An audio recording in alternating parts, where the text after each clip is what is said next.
Bueno, estamos con el poeta Alfredo Pérez Alencar, que nos ha venido a visitar desde muy lejos, ha cruzado el charco para estar con nosotros y con su familia y su tierra. Para empezar, Alfredo, en muchas entrevistas que he escuchado y lo dices abiertamente, dices que tú nunca te fuiste de Madre de Dios, ¿no? Que tu presencia está acá. ¿En qué lugares físicos, reales, de tu adolescencia o tu infancia está Alfredo Pérez Alencar? Hay dos lugares que siempre llevo en el corazón, en la memoria, en todo mi ser. Uno es la calle Loreto, la zona pegada a la Plaza de Armas, donde me crié, y toda mi collera y todos los amigos de ese barrio. Y otro es La Pastora. Nosotros somos, aunque somos de la ciudad, nuestros orígenes están, los troncosos son de La Pastora, y ahí en La Pastora siempre íbamos.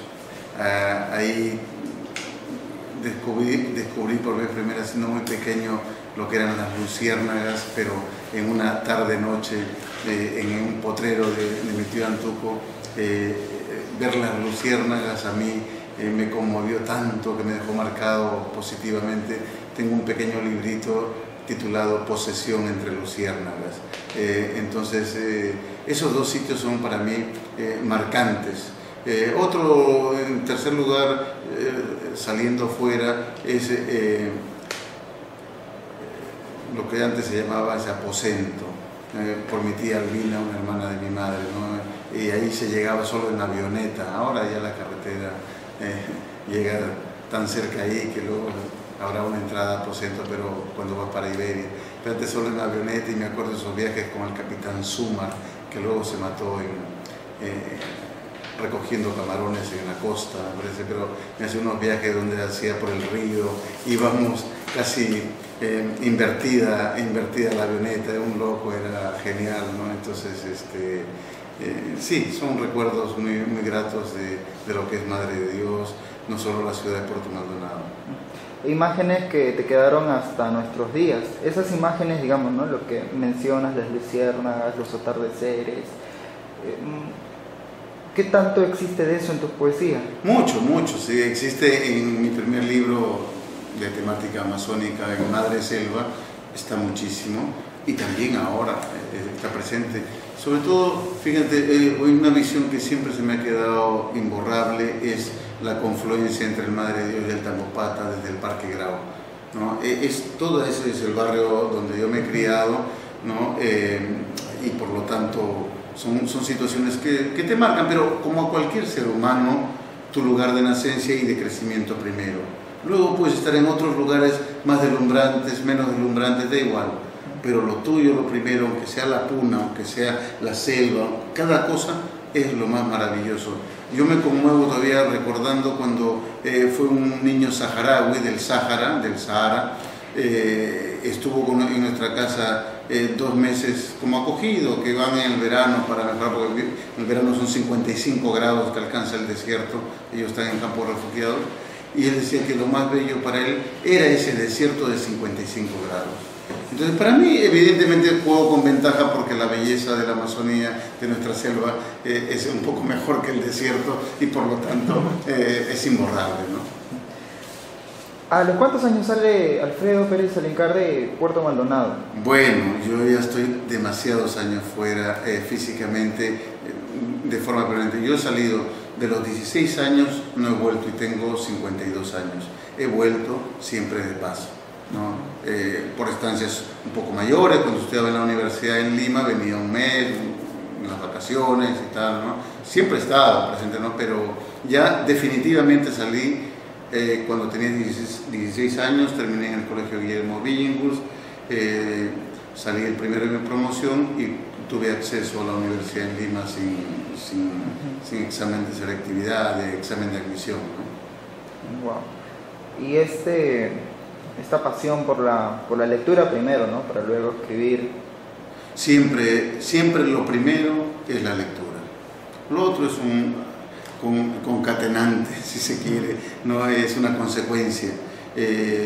Decía Borges, el gran Borges, decía que si de algo él estaba orgulloso, era de ser lector, ¿no? Y eso es lo primero. Yo fui un ratón de bibliotecas. Desde siempre. Desde muy pequeño. Es más, esta vista, yo tenía muy buena vista, la perdí en España, estando 2 meses donde la familia en Asturias, bueno, tenemos parientes, y había una biblioteca entera en plástico todavía de novelas. Estaban vírgenes, no se habían abierto, estaban como decorados solamente. Y entonces yo fui con autorización de ellos, ¿puedo abrirlo?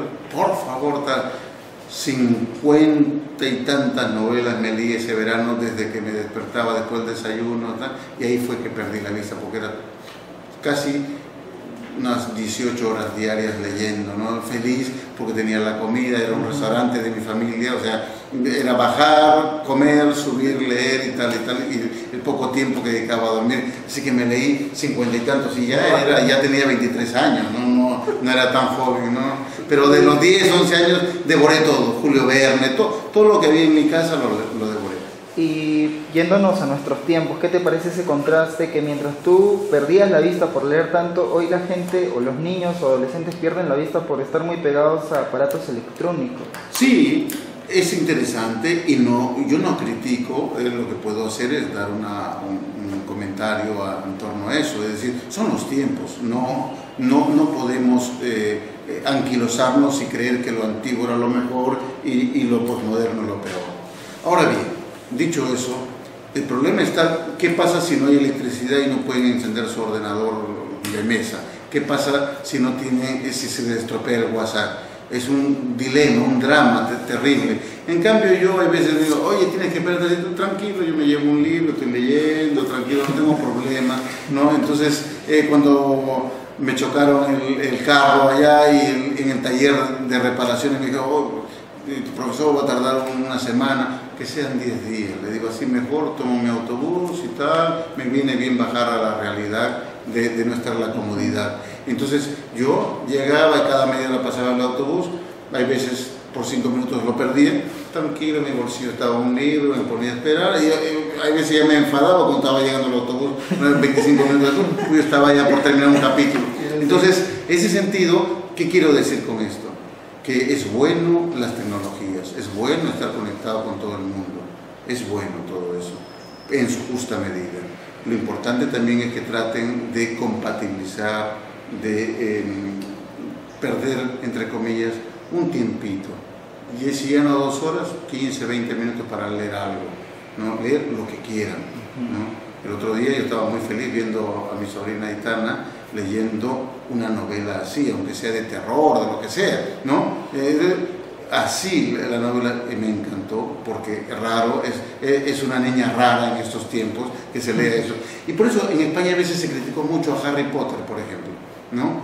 A la novelista como tal, ¿no? Que es muy mala, tal, digo, maravilloso. Yo siempre dije, yo alababa a esta mujer, a la Rowling, porque veía que los jovencitos estos tecnológicos, ¿no? Haciendo una cola tremenda para comprar unos libros de casi 1000 páginas.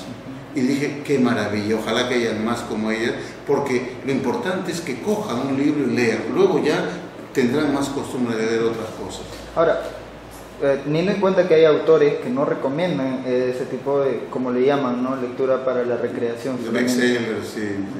Sí, no, yo no soy purista, ni me creo un erudito, aunque yo tenga mi elección que va por esos caminos. Yo creo que primero hay que enseñar a leer, hay que reeducar, que es como se tiene que hacer, y luego ya se verá, ya cada quien va a ir decantando. Exactamente, porque ocurre mucho esto, ¿no? De que tal vez desde muy niño les dan libros grandes o difíciles de entender. El primero que deberían prohibir es el Quijote. Justamente iba a hablar de eso. El Quijote debe estar prohibido para los niños. Y siempre en España, en todos lados, hacen que leen el Quijote. Lo que pasa es que terminan odiando casi al Quijote. Ahora, cuando eres adolescente o un poco más de 20, 25 años, es que ves la gran riqueza que tiene el Quijote en todos los parámetros, en todo. tiene para todo. Hay libros, ensayos, el Quijote y el derecho, el Quijote y tal, cada cosa, porque es como la Biblia, al margen del tema religioso. En la Biblia hay para todo. ¿Quieres poesía de amor, ¿Estás enamorado? El Cantar de los Cantares está en la Biblia, maravilloso. ¿Quieres de cosas tal? Están los proverbios, las sentencias, los aforismos y tal. Es impresionante, tienes para lo que quieras. Así que yo recomiendo eso, que hay lecturas para cada tiempo. Y solo lo importante es que lean, luego ya van a ir buscando, filtrando hacia el ámbito o género que les guste más. Unos se van a decantar, hay jovencitos increíbles que leen mucho ensayo, ¿no? Que eso ya es peor, eso es casi impensable, ¿no? Y ensayo filosófico, peor todavía, ¿no? Ensayos del profesor Guillermo Bronte. Por ejemplo, que no lo entiende nadie en teoría, pero si vas compenetrándote, si vas entrando en el tema, se te abren todo como en las matemáticas. Si vas entrando es fácil la cosa. El problema es desde fuera, ¿sí? ¿Qué lecturas recomendarías para los niños que empezaran este hábito o pasión por los libros? Bueno, hay muchos libros, no quiero recomendar nada específico. Es más, ahora ya las editoriales saben lo que y hay para cada edades, hay libros, y ya te digo que yo soy muy selectivo en mis cosas, pero cada ser humano es diferente. Y no podemos ponerlos todos como en época comunista en China, todos vestidos igualitos, tal. Pues no, también en los libros. Hay que darles unos y otros, 2, 3 libros, y luego le gustará ese y buscará más. Hay por edades también, se sabe, tal. Claro. Pero, por ejemplo, en la época de los 12 años, sí recomendarían que lean a los clásicos de siempre de la literatura de viajes. Salgari y Verne son imprescindibles. Yo he sido un tigre en Malasia, ¿no? Un tigre de Montprasen, como se llamaba Sandokan, ¿no? ¿Cuántas veces desde la Amazonía yo me sentía en un bergantín ahí por Malasia, ¿no? Pirateando con las cosas? Y eso es con la imaginación. Ahora es más fácil porque ahí están las imágenes. En esos tiempos que yo hablo no había ni televisión todavía aquí, ¿no? Entonces todo era la imaginación, y eso que aparentemente es antediluviano es posmoderno, porque eso te permite pensar, imaginar, y no que te lo den dado, hecho. Eso es a veces nocivo, porque es una inmediatez, tú no haces nada, todo tecleas y ya está. Y eso es bueno también, muchas cosas, pero te impide desarrollarte un poco más. Exactamente. Llegaste a España el 85, un año clave para el Perú, por la crisis económica, política también. Después de tanto tiempo, ¿cómo has visto en general al Perú? Ha cambiado bastante, sobre todo Lima, que es el parámetro principal, el termómetro, si se quiere, porque entre otras cosas, creo que 1/3 de la población está viviendo en Lima, entonces por lo tanto sí que es gran referencia.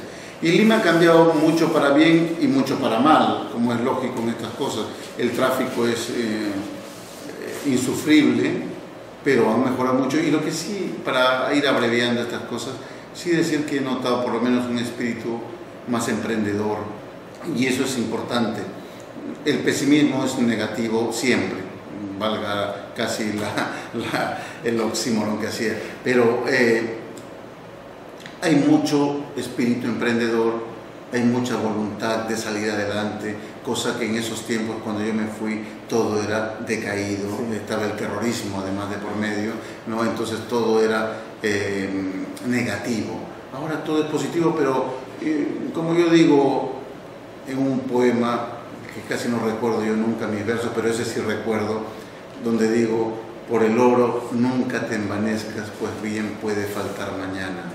Todos vamos en un mismo barco que sube y baja con la marea. Esta marea tan buena, alta que estaba el Perú, ya estaba hablando con economistas en Lima, está estancándose y probablemente va a bajar. Entonces, tampoco hay que envanecerse mucho por ese despegue macroeconómico que hemos tenido una década. Hay una frase que un entrevistado tuyo lo subrayó, ¿no? Y justamente torna a lo que te referías con la economía, ¿no? Estos son tiempos malos porque lo único que cuenta es la economía. y lo subrayó tu entrevista. Sí, es una entrevista que me hicieron, creo que en Paraguay, no recuerdo, hay muchas entrevistas que me han hecho, pero, no, ese fue en La Razón, en España, sí. Bueno, sí, la economía es vital, es importante, como la política también es muy importante. Una cosa es que se ha degradado a tales extremos vergonzantes, de vergüenza ajena casi, nuestros políticos de aquí y de España, da igual. El menoscabo moral, la degradación ética es tal que realmente enturbian y opacan lo que significa la política necesaria para la convivencia humana.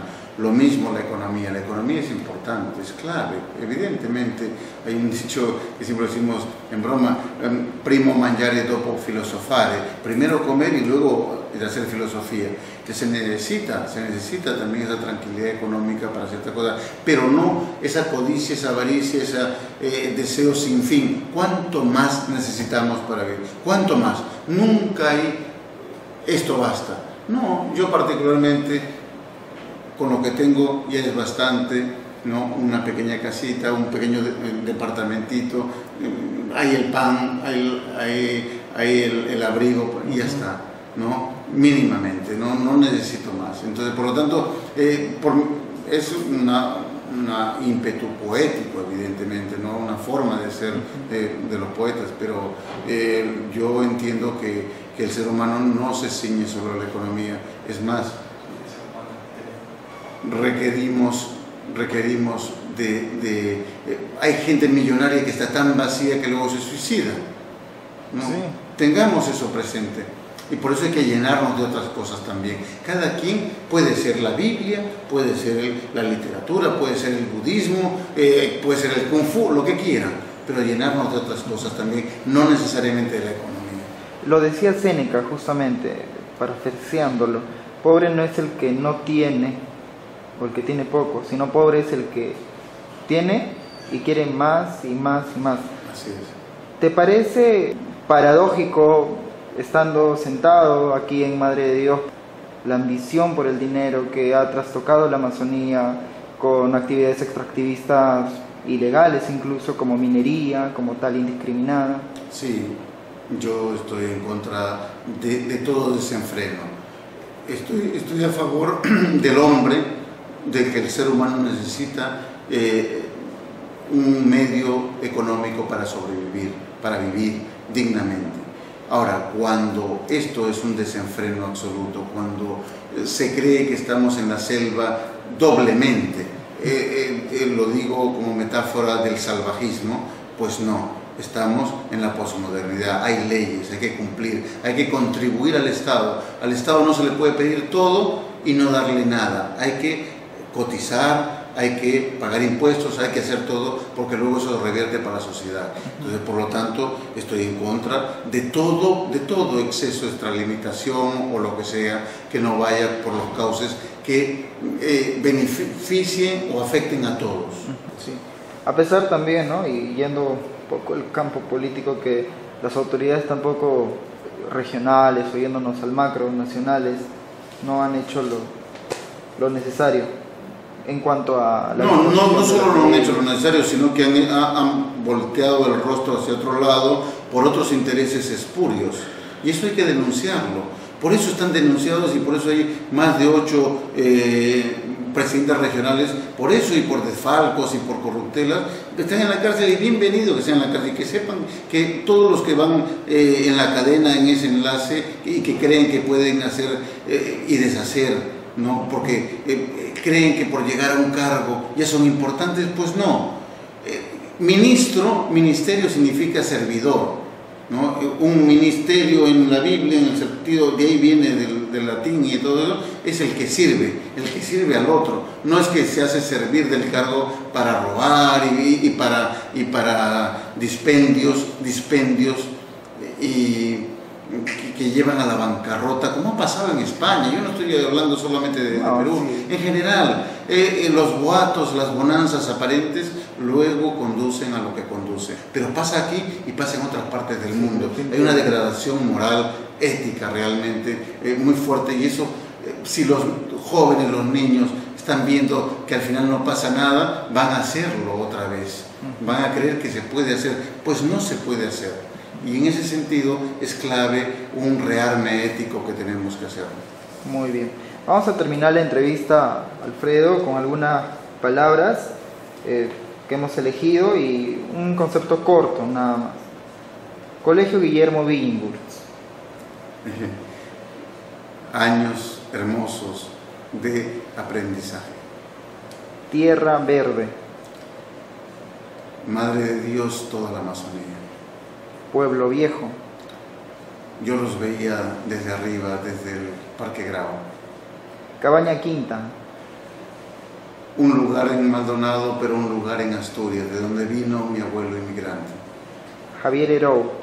Un gran poeta, joven, revolucionario, como Jesús también, aunque esté equivocado o aunque esté en lo cierto. Era consecuente con sus ideas. Poesía. Es uno de los nutrientes más básicos del ser humano. El ser humano necesita la poesía. Familia. El nexo indispensable de todos. Padre, madre, hermanos, amigos. Río Amarumaya. El Madre de Dios, ese río de la serpiente, es algo que circunda el corazón mío. César Vallejo. El más grande poeta en lengua castellana. Salamanca. Salamanca es mi ciudad patria. Y para terminar, Alfredo Pérez Alencar. Un aprendiz de poeta nacido en esta selva. Muchas gracias, Alfredo. Muy bien.